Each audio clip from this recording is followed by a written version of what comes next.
करुणालयं करुणालयं नमामि भगवत्पादं शङ्करं लोकशङ्करं शङ्कराचार्यं केशवं बादरायणं सूत्रभाष्यकृतौ वन्दे भगवन्तौ पुनः पुनः ईश्वरो गुरुरात्मेति मूर्तिभेदविभागिने सप्तदेहाय दक्षिणामूर्तये नमः। ॐ सदाशिवसमारम्भां शङ्कराचार्यमध्यमाम् अस्मदाचार्यपर्यन्तां गुरुपरम्पराम्।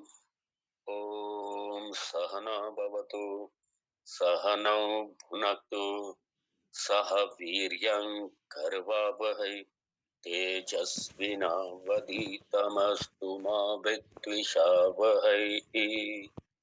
ॐ शान्ति शान्ति शान्ति। ॐ आपदामपहर्तारं दातारं सर्वसम्पदां लोकाभिरामं श्रीरामं भूयो भूयो नमाम्यहम्। रामाय रामभद्राय रामचन्द्राय मानसे रघुनाथाय नाथाय सीताय पतये नमः। नीलाम्बुजश्यामलकोमलाङ्गं सीतासमारोपित्वामभागम् पाणौ महासायकचारुचापं नमामि रामं रघुवंशनाथं नमामि रामं रघुवंशनाथम्। ॐ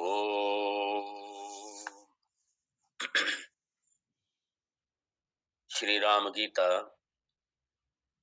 प्रथम श्लोक।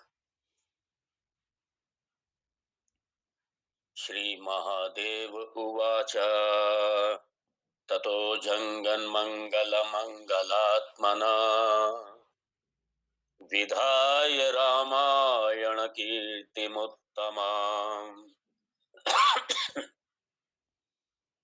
चचार पूर्वाचरितं रघुत्तमो राजर्षिवर्यैरभिसेवितं यथा।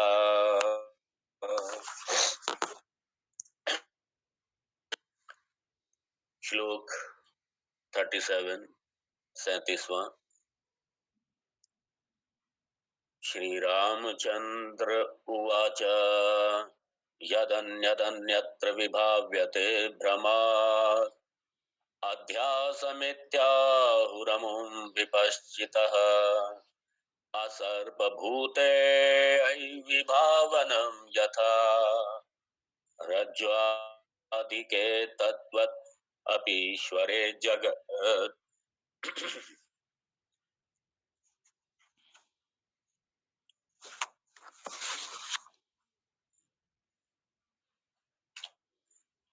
बड़ी कृपा करके करुणा करके भगवान हम सभी को हमारे दुख से मुक्त कर रहे हैं, हमारी समस्याओं से मुक्त कर रहे हैं। और यही हम चाहते हैं। हमारे जीवन का प्रत्येक कर्म, सबके पीछे एक ही उद्देश्य होता है कि मैं दुख से निवृत्त रहूं, समस्याओं से मुक्त रहूं, मैं आनंद में रहूं। दुख निवृत्ति ही आनंद प्राप्ति ही। हमारी हर कर्म के पीछे, हर कामना के पीछे एक ही उद्देश्य होता है। हम धन कमाते हैं, धन के लिए धन नहीं कमाते। हम विवाह करते हैं, विवाह के लिए विवाह नहीं करते। हम मकान बनाते, मकान के लिए मकान नहीं बनाते। कार के लिए कार नहीं खरीदते। हम संबंध कोई भी बनाते हैं, कहीं भी जाते हैं, कुछ भी करते हैं, उसके पीछे जो मौलिक प्यास है हमारी, वो है आनंद प्राप्ति और शोक निवृत्ति, दुःख निवृत्ति। और यही भगवान कर रहे हैं कि किसी तरीके से ये जीव शोक से मुक्त हो जाए, मानव दुःख से रहित हो जाए।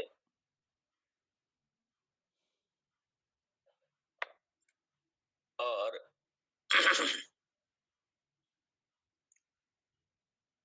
अब चूंकि भगवान यहाँ मेरा अपना बायोडाटा दे रहे हैं, मेरा अपना परिचय मुझसे करा रहे हैं कि मैं हूं कौन,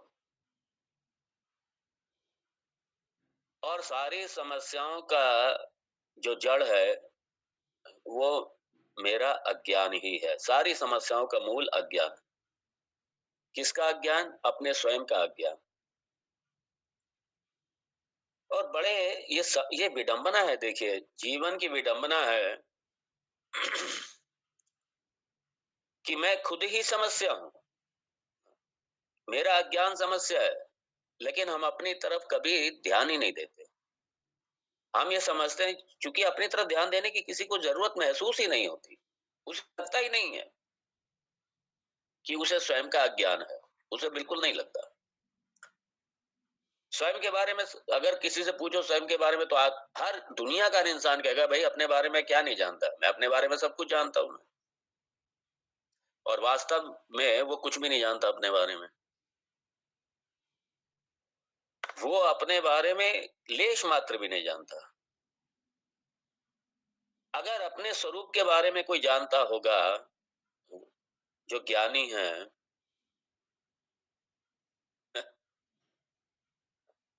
वो आत्मनेव आत्मना तुष्टा। वो कर्म कामना की पूर्ति के लिए नहीं करेगा, कामना ही नहीं होगी उसकी कोई। जो स्वयं अपने बारे में जानता है उसकी कोई कामना नहीं होगी। और चूंकि स्वयं के बारे में हम जानते ही कुछ नहीं है, कोई लाखों में एक आध जानता है, कोई वो भी ऐसे नहीं अपने आप है, वो भी कोई गुरु की कृपा से, गुरु से ज्ञान प्राप्त करके, इस विद्या को सीख करके और उसको आत्मसात करके, कोई लाखों में एक हाथ होता है।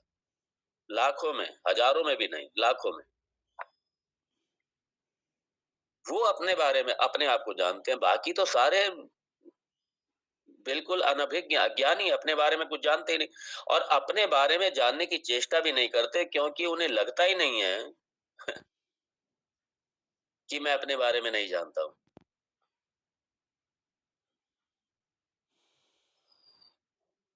क्योंकि दुनिया की जितनी भी विषय हैं, जितने भी हैं, अनात्म प्रपंच के, इस जगत प्रपंच का जितना भी ज्ञान है, वो सारा जगत का ज्ञान है।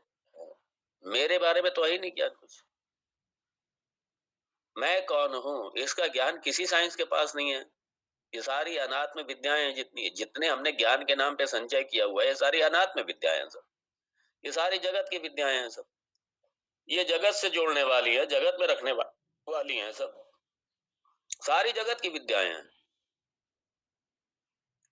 और जगत की विद्याओं को अर्जित करके बड़े अभिमान में हो जाते हैं। हमने ये पीएचडी की, हमने इतने विषय में एमए किया, हमने ये किया, हमने वो किया, फिर मैंने वहां पे ट्रेनिंग ली, फिर मैंने वहां पे सब कुछ किया। अरे ये तो जगत के बारे में जाना है ना, अपने बारे में क्या जाना। अपने बारे में जानने की जरूरत महसूस ही नहीं होती। क्यों महसूस नहीं होती? क्योंकि सबको पता है कि मैं ये हूँ, मैं जानता हूँ अपने आप को।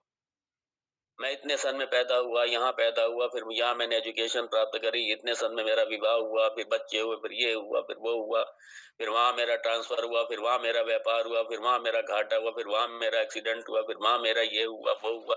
सारा पुलिंदा बिल्कुल। वो आदमी समझता है मैं सब जानता हूँ अपने बारे में, और विडंबना ये है कि वो कुछ भी नहीं जानता अपने बारे में। क्योंकि अगर अपने स्वयं का ही ज्ञान होता, अरे जन्म ही नहीं होता। ज्ञानी का तो जन्म ही नहीं है, वो तो विदेह मुक्त है। जन्म हुआ इसका मतलब अज्ञानी है। और क्योंकि मैंने अपने आप को, जो मैं हूं उस रूप में मैं जानता नहीं हूं, और जो मैं नहीं हूं वो मैं जान लिया मैंने अपने आप को। यही जो अध्यास है, इसलिए 37वें श्लोक में ये अनात्म आत्मा का विवेक करके भगवान मुझे मेरे स्वयं का बोध करा रहे हैं, स्वयं का मुझे ज्ञान दे रहे हैं भगवान। और जिसको आज तक मैंने मैं माना हुआ था और अनादिकाल से मैं माना हुआ था, इस तन को मैं माना हुआ था, इस तन के गुण धर्म को मैं मेरा माना हुआ था, और ये जिसको जिसको मैंने मैं और मेरा मान रखा था, भगवान उसी पे प्रहार कर रहे हैं और मेरे अपने वास्तविक मैं हूं कौन, इससे मेरा परिचय करा रहे हैं। और भगवान ये कहते हैं कि ये जो संसार है, इसका मूल कारण क्या है? इसका मूल कारण अध्यास है। किसका अध्यास? ये अन्योन्य अध्यास।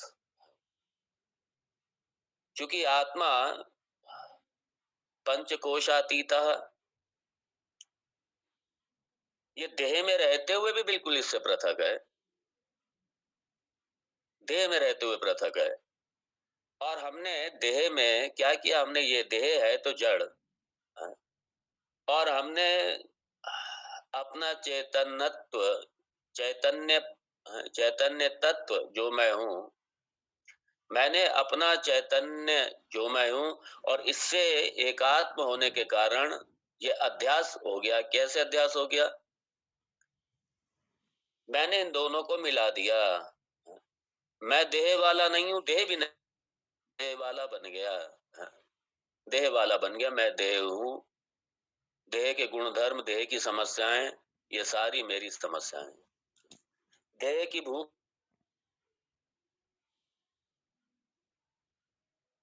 देह की समस्या, चूंकि देह में हूं इसलिए देह की समस्या मेरी समस्या। देह के कई संबंधों की समस्या है तो वो मेरी समस्या हो गई। देह के संबंध, ये देह के संबंध, हमारा परिवार, हमारे ये सारे, हमारे मित्र, हमारे सखा, जो भी है, जहां तक हमारे देह का संबंध जाता है वहां तक हमने सारा मेरा मान रखा है। ये मेरा, ये मेरा, ये मेरा, ये मेरा, और उसको कर छुआ तो हाय मुझे हो गया। मेरा किसी समस्या में आया तो हाय मैं समस्या में आ गया। ये सारा अध्यास। देह मरने वाली है, हाय मैं मरने वाला हो गया, मैं मर जाऊंगा। तो देह के सारे गुण धर्म अपने ऊपर अध्यारोपित कर लिए और अपना जो गुण धर्म है वो देह पर अध्यारोपित कर लिया। और ये जो अध्यास हुआ, अन्योन्य अध्यास है, एक दूसरे का एक दूसरे पर अध्यारोपण, ये सुपर इम्पोजिशन, ये लाद दिया हमने। और फिर उसके बाद में मार, सुखी दुखी, सुखी दुखी, कर्ता भोक्ता ज्ञाता, ये सारी समस्याओं वाले हो गए हम। संसार की समस्याएं मेरी समस्याएं हो गई। संसार तो जगत और ये देह, इसकी समस्याएं मेरी समस्याएं हो गई, अपने ऊपर अध्यारोपित कर लिया। क्योंकि मैं देह हूं, देह वाला हूं, जगत वाला हूं सारी। इसलिए कहीं कोई नुकसान हुआ तो मेरा नुकसान हो गया, मैं डिप्रेशन में चला गया, मैं हताशा निराशा में चला गया। जबकि मूल रूप से तो मैं असंग हूं। मैं असंग हूं, मैं चित तत्व हूं, मैं सत तत्व हूं, सारे जगत का अधिष्ठान मैं हूं। सारा जगत मुझसे सत्ता ले रहा है, मैं साक्षी चैतन्य हूं मैं।